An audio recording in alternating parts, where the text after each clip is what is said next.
The pregnancy test in my hand shows two pink lines, and I should be over the moon. Instead, I'm standing in my guest bathroom at 2 a.m., listening to my husband of 8 years having sex with another woman in the room directly above me. The ceiling creaks with their rhythm. A woman's muffled laughter drifts down through the floorboards, followed by David's voice, the same voice that whispered, "I love you," to me just 6 hours ago before he kissed me goodnight. I grip the marble countertop until my knuckles turn white. The irony isn't lost on me. I'm pregnant with the child we've been trying for 3 years, and he's upstairs celebrating with someone else entirely. My phone buzzes, a text from David. "Working late at the office again, honey. Don't wait up, love you." I screenshot the message, noting the timestamp, 2:03 a.m. Above me, the bed frame hits the wall harder now. She moans his name and bile rises in my throat. This isn't the first time I've heard them. It's been going on for weeks, maybe months, but tonight is different. Tonight, I finally have proof of what I suspected, and more importantly, I have leverage he doesn't know about yet. You see, David thinks he married a naive graphic designer who inherited some money from her grandmother. What he doesn't know is that some money is actually a $50 million trust fund that becomes fully mine on my 32nd birthday, which is next month. He also doesn't know that our prenup, which he insisted on to protect both our assets, has a very specific infidelity clause that he clearly forgot about. But most importantly, he has no idea who's been living in our guest house for the past 3 months. Comment below with your city. I want to see where all my strong women are watching from. My name is Alina Rodriguez, and until tonight, I thought I was living a fairy tale. I met David Thornton 5 years ago at a gallery opening in Manhattan. He was this charming investment banker, tall and confident, with the kind of smile that made every woman in the room turn her head. I was the quiet artist in the corner, nursing a glass of wine and pretending to understand the abstract paintings on the wall. "You look like you'd rather be anywhere else," he said, appearing beside me with 2 fresh glasses of champagne. "Is it that obvious?" I laughed, accepting the drink. "Only to someone else who'd rather be anywhere else." His eyes crinkled when he smiled. "David Thornton." "Alina Rodriguez." We talked for hours. He was intelligent, funny, and genuinely seemed interested in my work. Most men glazed over when I mentioned graphic design, but David asked thoughtful questions about my process, my inspirations, my dreams of opening my own studio someday. He courted me like something out of a romance novel. Flowers delivered to my tiny Brooklyn apartment. Surprise picnics in Central Park. Weekend getaways to his family's house in the Hamptons, where I met his parents, old money wasps who smiled politely but never quite warmed to the Mexican-American girl from Queens. "They'll come around," David assured me when I mentioned feeling out of place at their country club dinners. "They just need time to see how amazing you are." I believed him. I believed everything he said because I was 26 and in love for the first time in my life. The truth is, I'd been alone for most of my childhood. My parents died in a car accident when I was 8, and I went to live with my grandmother, Abuela Carmen, in a cramped apartment above her bakery in Astoria. She was loving but strict, working 16-hour days to keep us afloat. I learned early to be independent, to not need anyone too much. When Abuela died 2 years into my relationship with David, I was devastated. She was the only family I had left, and suddenly I was completely alone in the world, except for David. He held me through the funeral, helped me sort through her belongings, and never once complained about the small inheritance she left me. "It's not much," I told him, embarrassed by the modest sum. What I didn't tell him was that Abuela had also left me a letter explaining that the small inheritance was just the beginning.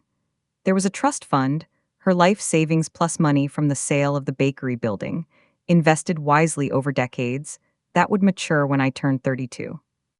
"The men in our family are not always good to the women," Abuela had written in her careful Spanish. "This money is so you never have to depend on anyone, so you always have choices." I kept that letter hidden, along with the trust documents. David proposed 6 months after the funeral, and I said yes because I loved him and because I thought I'd found my person, my family, my home. Our wedding was beautiful, held at his parents' estate, with 300 guests who were mostly his friends and colleagues. I had a handful of college friends and some coworkers from the design firm where I worked. It should have felt lonely, but David made sure I felt loved and celebrated. "You're all the family I need," he whispered during our first dance. The early years of our marriage were good. We bought this beautiful house in Westchester, a Victorian with original hardwood floors and a charming guest house out back. David insisted we needed the space for the children we'd have someday, and I agreed, already imagining Christmas mornings with kids running down the stairs. I threw myself into making it a home. I painted the walls myself, refinished furniture I found at estate sales, planted a garden that Abuela would have been proud of. I even converted the guest house into a cozy studio space, thinking I might freelance from home someday. David's career took off. He made partner at his firm, started traveling more, working longer hours. I understood. I'd grown up watching Abuela sacrifice everything for financial security, and I knew how hard David worked to provide for us.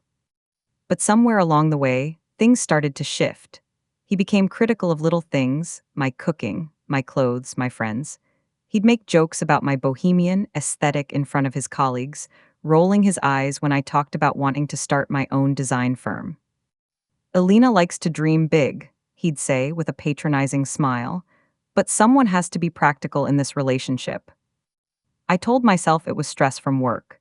I made excuses for his increasing coldness, his impatience, the way he'd started staying out later and later. The worst part was how he made our fertility struggles about my failings. 3 years of trying, of tracking ovulation, of scheduled sex that felt more like a medical procedure than intimacy.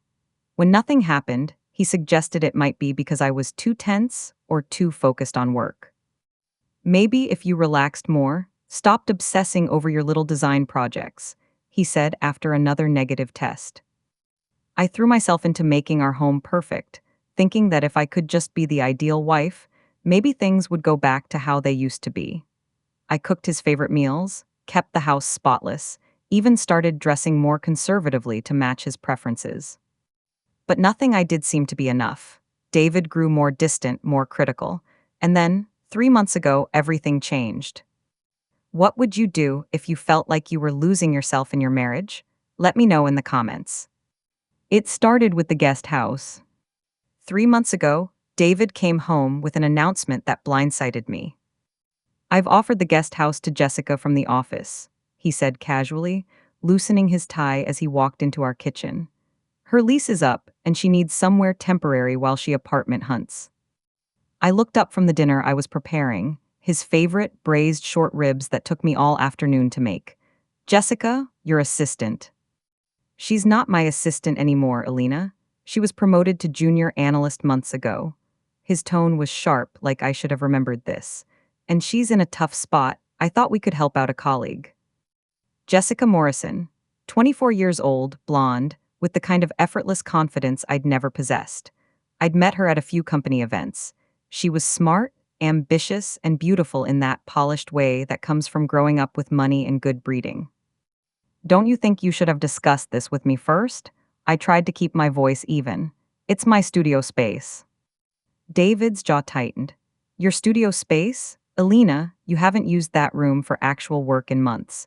It's just collecting dust while you play around with your little hobby projects." The dismissal stung, but I pushed it down. How long would she be staying? "A few months at most. She's a great tenant, clean, quiet, professional, and the extra income will be nice." "We don't need the money, David." He gave me a look I'd been seeing more often lately, like I was being unreasonable, naive. "Everyone needs money, Alina. Just because you've never had to worry about it doesn't mean the rest of us have that luxury." The comment hit its mark. David loved to remind me that my financial security came from inheritance, not earned success like his. Never mind that he'd married me partly for that security, though he'd never admit it. "Fine," I said, turning back to the stove. "But I want to meet with her first, set some ground rules." "Already done, she's moving in tomorrow." I spun around. "Tomorrow? David, this is my home too. You can't just make decisions like this without..." "Without what? Without checking with my wife who doesn't work and spends her days redecorating rooms for the third time?" His voice was cold now, the tone he used with incompetent employees. Jessica is doing us a favor by paying rent. The least you can do is be gracious about it. That night, I lay in bed listening to David's steady breathing and wondering when my husband had started treating me like a burden instead of a partner. When had my contributions to our home, our life together, become so meaningless to him? Jessica moved in the next day while I was at a doctor's appointment. I came home to find her unpacking boxes in what used to be my creative sanctuary. She'd already rearranged the furniture and hung her own artwork on the walls. "Oh, Alina, I hope you don't mind. I wanted to make the space feel more like home." She smiled brightly, but there was something calculating behind her eyes. "David gave me the spare key and said to make myself comfortable." Of course, I managed. How efficient of you both. "I brought coffee from that little place near the office. David mentioned it's your favorite." She gestured to a bag on the counter. "I thought we could chat, get to know each other better." We sat at the small table I'd refinished myself, drinking overpriced coffee while Jessica told me about her job, her goals, her gratitude for our generosity. She was charming, articulate, and somehow managed to make me feel like a guest in my own space. "David speaks about you constantly," she said, stirring her latte. "He's so proud of your artistic talents." "Does he?" I couldn't hide my surprise. "Oh yes, he's always talking about how creative you are, how you have this natural eye for beauty." She gestured around the room. "I can see why. This space is incredible. You've made it so warm and inviting." For a moment, I felt a flicker of hope. Maybe David did appreciate what I contributed to our home.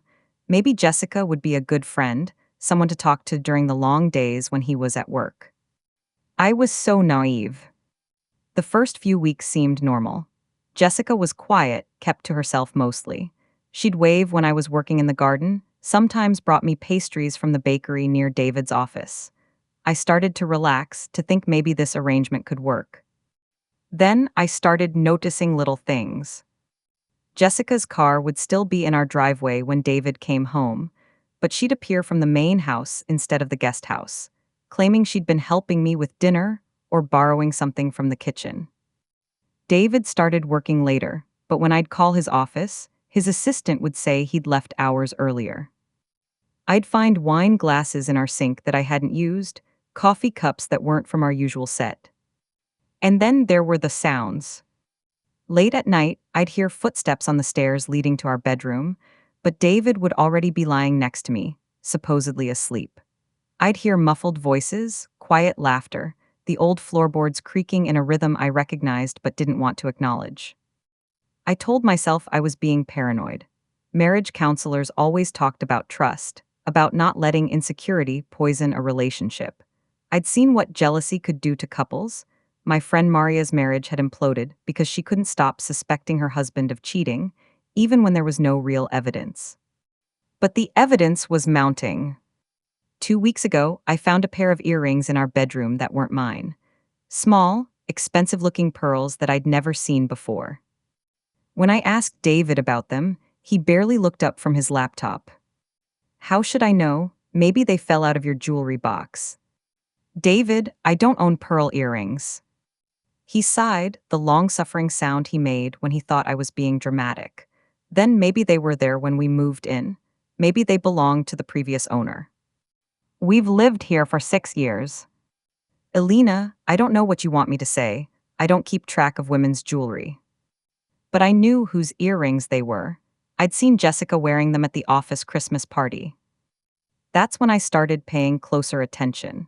I started noticing how Jessica's eyes followed David whenever he was around, how she found excuses to come to the main house when she knew he'd be home, how David's mood improved dramatically on days when Jessica was around, and how cold he became toward me in her presence.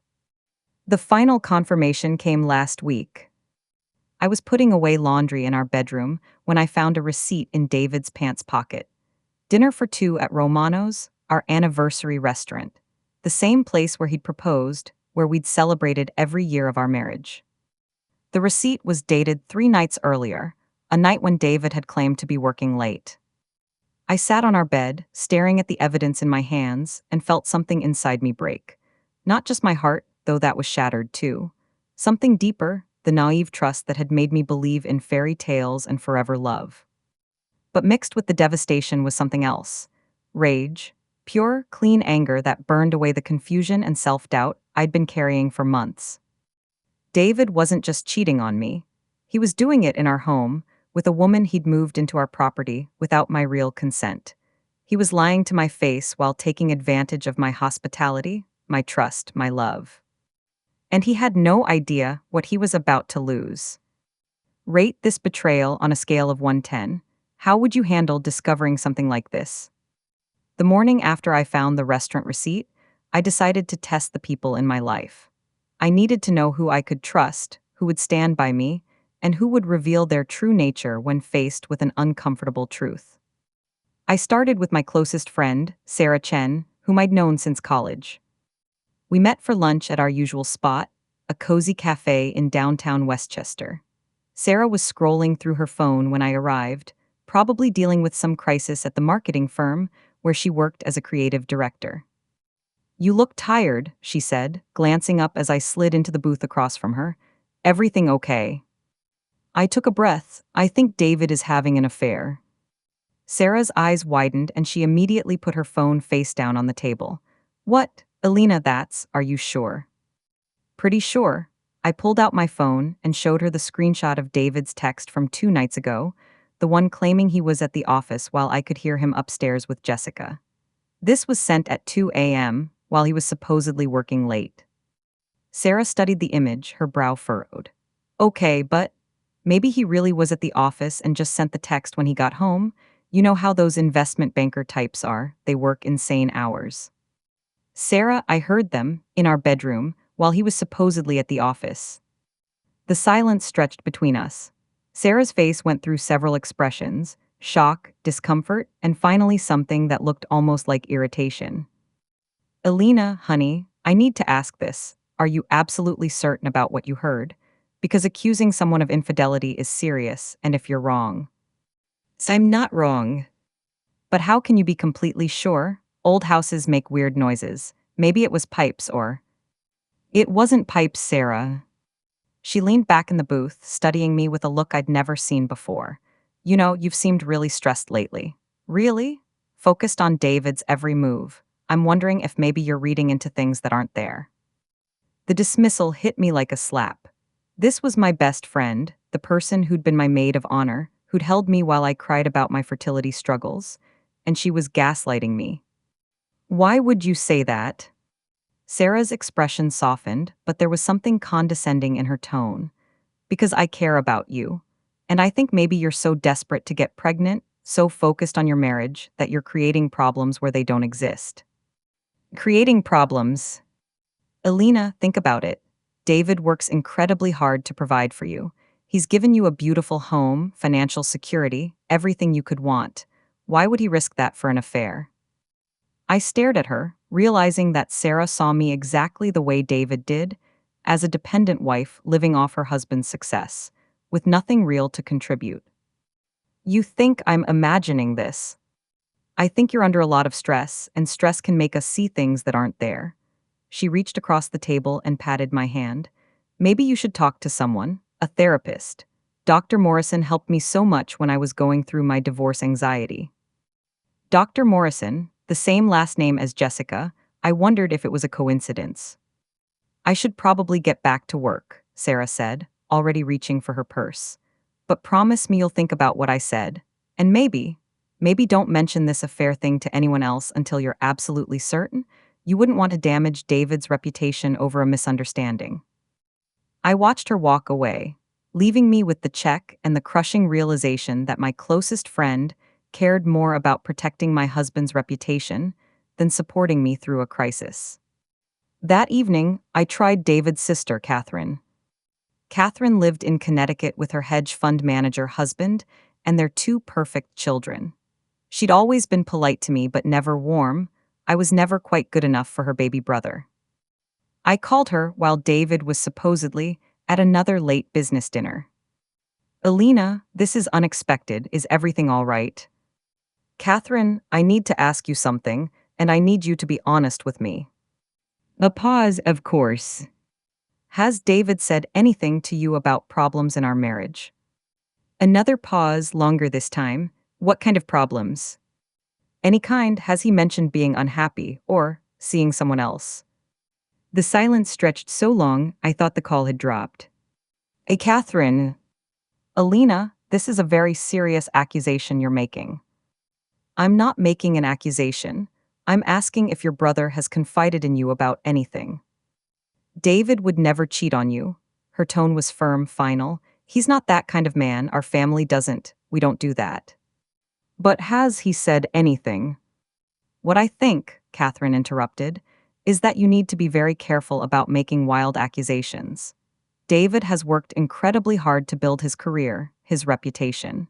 If you start spreading rumors about infidelity, you could destroy everything he's built. There it was again, the same concern for David's reputation, the same dismissal of my reality. Catherine, I'm not trying to destroy anything. I'm trying to save my marriage.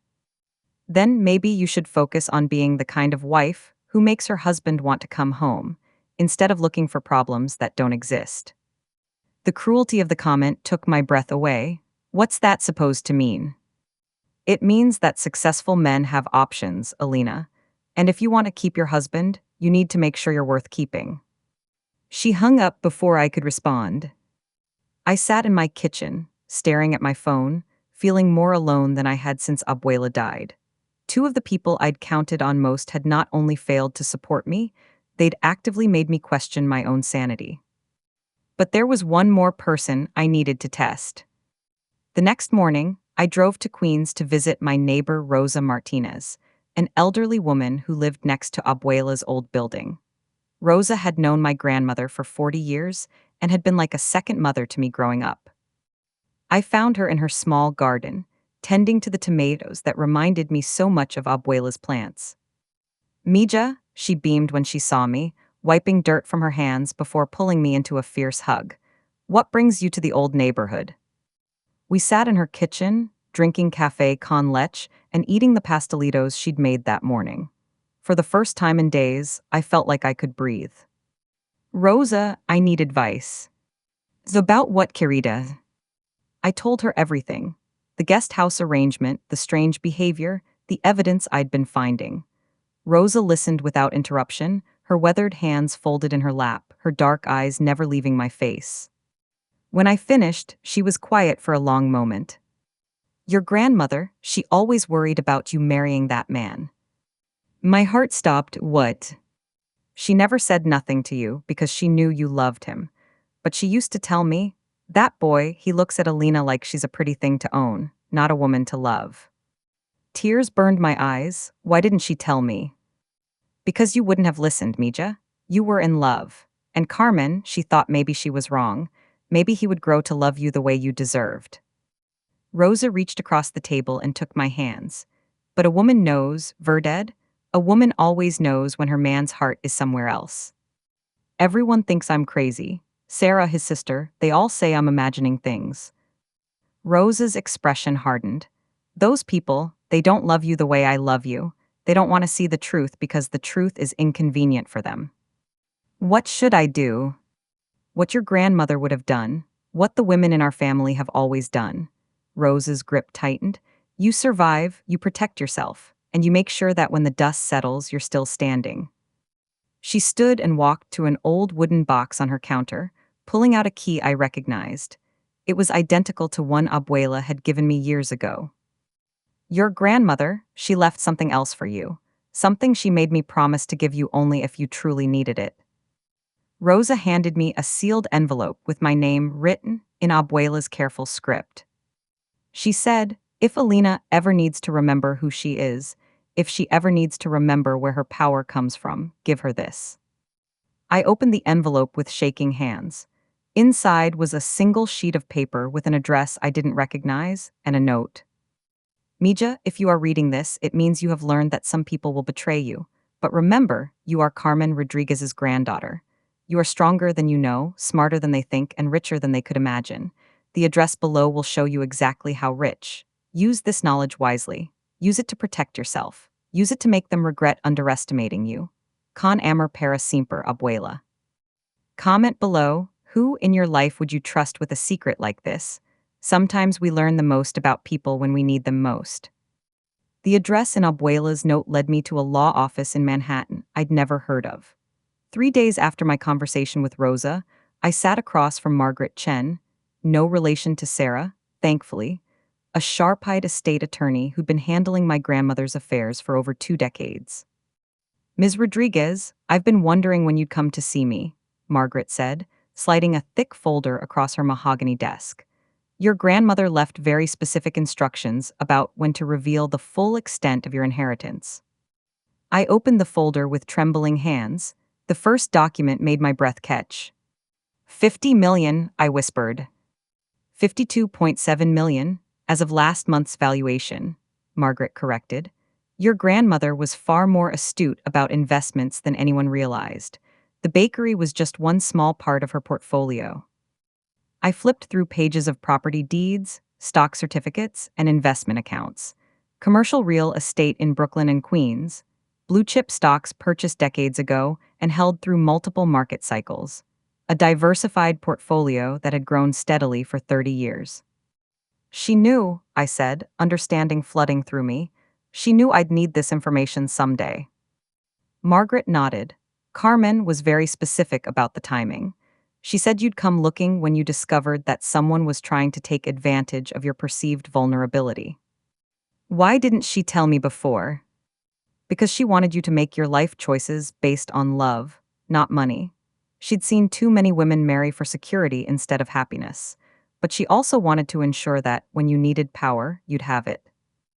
Margaret pulled out another document. There's more, your prenuptial agreement. My heart sank. David will get half of everything. Not exactly. Margaret's smile was sharp. Let me read you the infidelity clause that your husband insisted on including. She found the relevant section and read aloud. In the event that either party engages in extramarital relations during the term of this marriage, said party forfeits all claims to the other party's assets, including but not limited to inheritance, trust funds, real estate, and future earnings. The words hit me like lightning. He insisted on that clause. Yes, ironically, it was his idea. He wanted to protect his own assets from your potential infidelity. Margaret's expression was grim. He never imagined it might work against him. I thought about Jessica, about the restaurant receipt, about the sounds from my bedroom. How much proof would I need? Enough to satisfy a judge. Photos, witnesses, documented lies. The standard of evidence is high but not impossible to meet. Margaret leaned forward. Elena, there's something else you should know. Your husband's been making inquiries about your financial situation.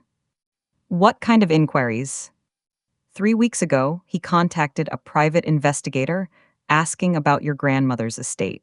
He seems to think there's more money than you've told him about. The betrayal cut deeper. Not only was David cheating on me, he was actively investigating my finances behind my back.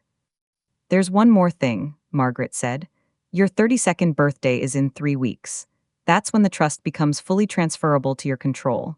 Right now, I'm the trustee, but after your birthday, you'll have complete autonomy over all assets.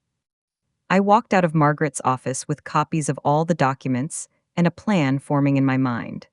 David wanted to know about my financial situation. I'd show him exactly what he stood to lose. But first, I needed proof of his infidelity that would hold up in court. That evening, I sat in my kitchen with a cup of tea and called my cousin Miguel, a private investigator who'd helped Rosa with a tenant issue the year before. Elena, prima, what's going on? I explained the situation, the betrayal, the need for documentation. Miguel listened without judgment. Growing up in our family had taught him that sometimes good people found themselves in impossible situations. I can have someone watching your house within 24 hours, he said. But Elena, are you sure you want to see this?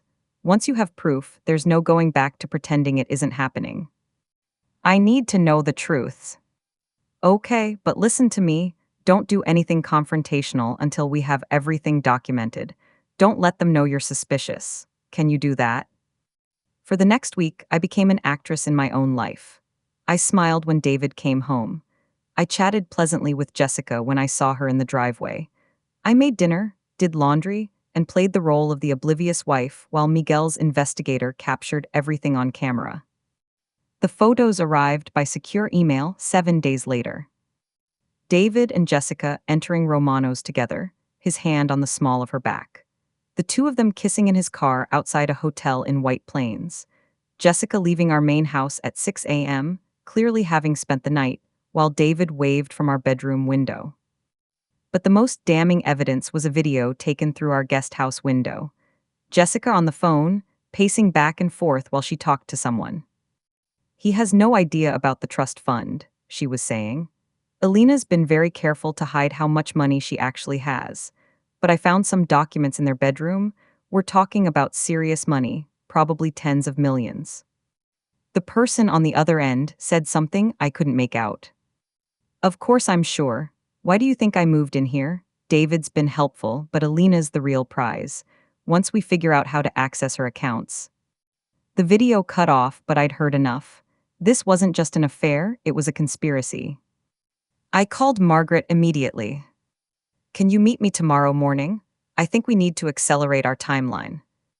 The next morning, Margaret and I sat in her office reviewing all the evidence. The photos, the video, the financial records Miguel had uncovered showing Jessica's mounting debts and recent eviction from her previous apartment. "This is more than sufficient for the infidelity clause," Margaret said, "but the conspiracy element adds another dimension. They're actively planning to defraud you."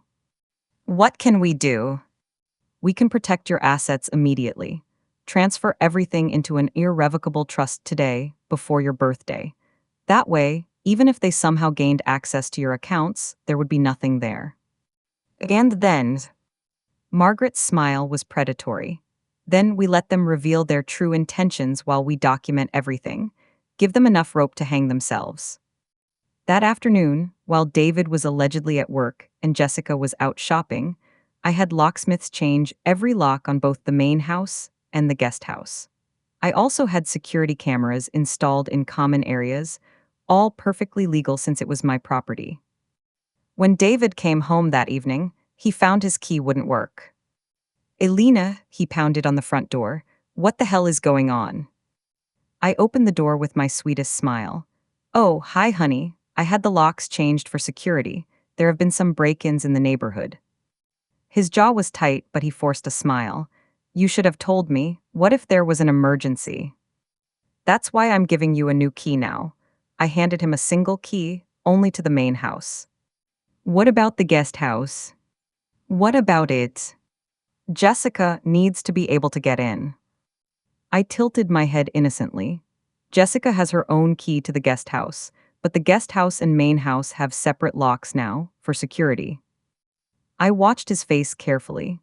He was frustrated but trying to hide it, which told me everything I needed to know about how much access he'd been expecting to have. "That seems unnecessary," he said. "Better safe than sorry." I stepped aside to let him in. "How was work?" "Fine, long day."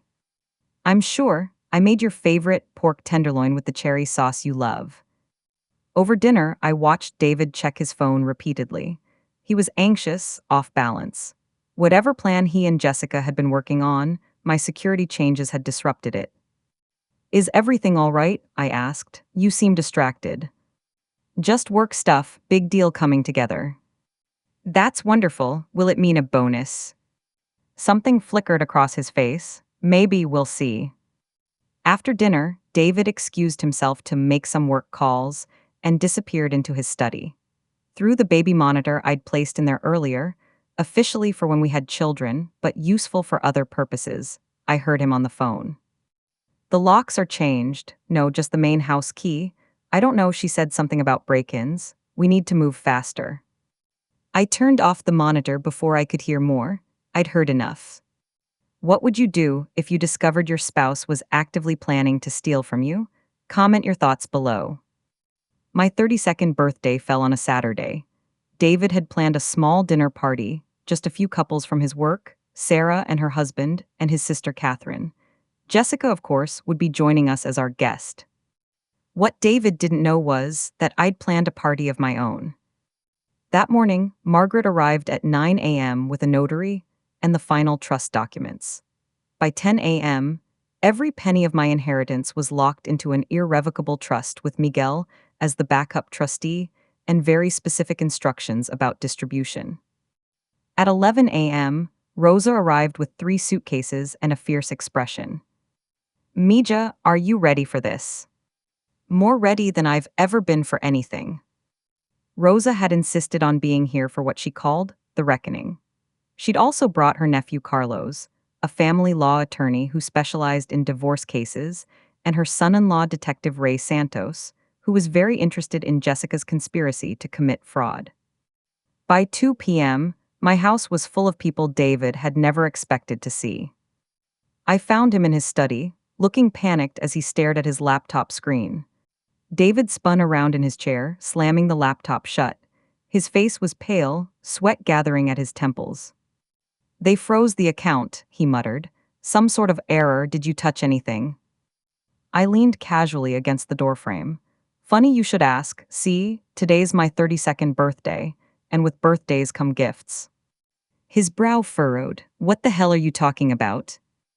I locked every penny of my inheritance into a trust this morning. Untouchable, irrevocable, meaning you can't access it, ever. The color drained from his face. Inheritance, what inheritance? Before I could answer, Rosa stepped into the study, flanked by Carlos and Detective Santos. Maybe she should let her family explain, eh? Rosa said, crossing her arms like a warrior preparing for battle. David shot up from his chair. What is this? Who are these people? I smiled sweetly. This is my family, the one you never bothered to notice, and tonight they're here to watch the truth finally come out. The dinner party. By the time guests began arriving, I was calm, almost serene. David, on the other hand, was twitchy and irritable, snapping at the caterers and downing glasses of wine too quickly. Jessica arrived in a red dress far too provocative for a tenant, her arm brushing David's as he greeted her. I caught the flicker of guilt in her eyes when she saw Rosa and Carlos seated in the living room. We sat down to dinner. The crystal clinked, the silverware gleamed, and beneath the polished veneer of civility, tension simmered. Halfway through the meal, I stood, holding my glass high. I'd like to make a toast. The room quieted. David tried to interrupt, but I raised a hand. To trust, to fidelity, to the kind of love that endures even when tested. Sadly, my voice sharpened, not everyone at this table understands those words. David choked on his wine. Jessica froze, fork halfway to her mouth. See, for months now my dear husband has been entertaining our tenant, in our bedroom, while I carried his child. Gasps filled the room. And while he thought he was clever, what he didn't know was that every lie, every kiss, every betrayal was documented. I snapped my fingers. Miguel, who had been discreetly recording from the corner, projected photos and videos onto the wall with a portable projector. David's face as he kissed Jessica. Jessica bragging on the phone about my fortune. The room erupted, Sarah whispering to her husband, Catherine's face turning crimson. Enough, David roared, slamming his fist on the table. You vindictive bitch, how dare you humiliate me like this? I met his rage with ice. I'm not humiliating you, David. You did that yourself, I'm just showing everyone the truth. Detective Santos rose from his seat, flashing his badge. Mr. Thornton, Ms. Morrison, based on the evidence presented, we have grounds to investigate conspiracy to commit fraud. Jessica's face drained of color. Fraud? No, I didn't. You did, I cut in. Every word is on tape, every plan you made to steal what was mine. David lunged for me across the table, but Carlos blocked him. Careful, brother-in-law, every move you make tonight is being noted for the judge. The silence that followed was thick, suffocating. Finally, David collapsed into his chair, head in his hands. Jessica began crying, mascara streaking down her face. I lifted my glass once more. Happy birthday to me. By Monday morning, divorce papers were filed. Margaret made sure the infidelity clause was front and center. David forfeited any claim to my inheritance, the house, or my future earnings. Jessica's career was finished. Word of her involvement spread quickly through David's firm, and she was dismissed within a week. The fraud investigation ensured she wouldn't find work in finance again. Sarah, I blocked her number. Some friendships die quieter deaths than marriages.